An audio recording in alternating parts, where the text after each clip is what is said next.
নমস্কাৰ বন্ধুসকল, আপোনাৰ কাৰণে একজাত মানুহৰ ফালে অলপ ভালদৰে লক্ষ্য কৰিবচোন। এই কোন জাত মানুহ গম পাইছেনে? এই যি জাত মানুহ মানে কি কথা বাৰ্তা ক'বা নাজানে।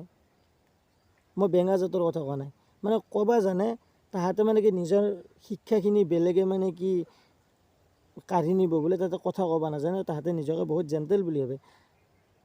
এই ক'বা নাজানা, মুখেদি মাতবা নাজানা মানুহ যাতে আমাক মানে কি আমি যিবিলাক মানে কি কথা কৈ ফুৰা মানুহ, মানে কি মই অলপ কথা কৈ ফুৰোঁ, সেইকাৰণে মোক বুলি নহয়, আমাৰ যিটো কথা কৈ ফুৰা লাইনৰ মানুহখিনি অলপমান পাগলামি বা কমেডি কৰি ফুৰা মানুহখিনি কি বুলি কয় গম পানে? তামচা ফূৰ্তি কৰি থকা মানুহখিনিক কয়, ই পাগলা নেকি কেলা, ই বেনৰ দুখ আছে নেকি, মাথাৰ দুখ আছে নেকি, ইমান বকি থাকে, মুখ চুখ নিবিষায় নেকি?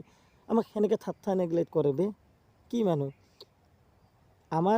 আমাক সেনেকৈ অপমানিত কৰিব পাৰে বা আমাক ইজনে সিজনৰ আগত কৈ দিব পাৰে যে ই এনেকুৱাকৈ বকি ফুৰে, ই পাগলা, ই মাথাৰ দুখ আছে, একেলগে তুমি কথা নাপাতিবি, আমাক সেনেকৈ ক'ব পাৰে। কিন্তু এটা কথা মনত ৰাখিব, আমি হাজাৰ দুখ টেনশ্যন মাথাত লৈ পেলাই আমি জীৱন যাপন কৰি আছোঁ। আমি কাৰো বাপেৰৰ টকা দি পেলাই আমি চলি ফুৰি থকা নাই, নিজে ইনকাম কৰিছোঁ, নিজে খাইছোঁ। তাহাঁতে ক'ব নাজানা লাইনৰ মানুহখিনি আমাক যেনেকৈ কয়, যেনিবা তাহাঁতে নিজেই বহুত ভাল। আমি পাগলামি কৰি ফুৰোঁ, ধেমালি ফূৰ্তি কৰি থকাৰ কাৰণে আমাক বেনৰ দুখ থকা, পাগলা মাথাৰ দুখ থকা বুলি ক'ব পাৰে।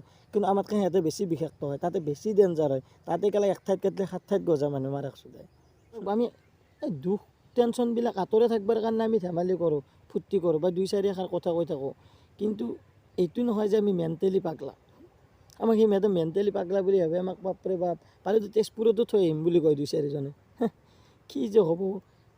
তহঁতে পিঠা ভৰাই থাক মুখত, তহঁতে কথা ক'ব নাজানো, তহঁতে আমাক মাথাৰ দুখ থকা পাগলা বুলি ক'ব পাৰা, কৈ থাক, একো প্ৰব্লেম নাই। কিন্তু এটা কথা মনত ৰাখিব, বাঘৰ ওপৰত ঘোং, ঘোঙৰ ওপৰত জোং। তহঁতে যদি আমাক পাগলা, বেনৰ দুখ থকা, মাথাৰ দুখ থকা বুলি ক'ব পাৰে, আমিও তহঁতক ক'ব পাৰোঁ।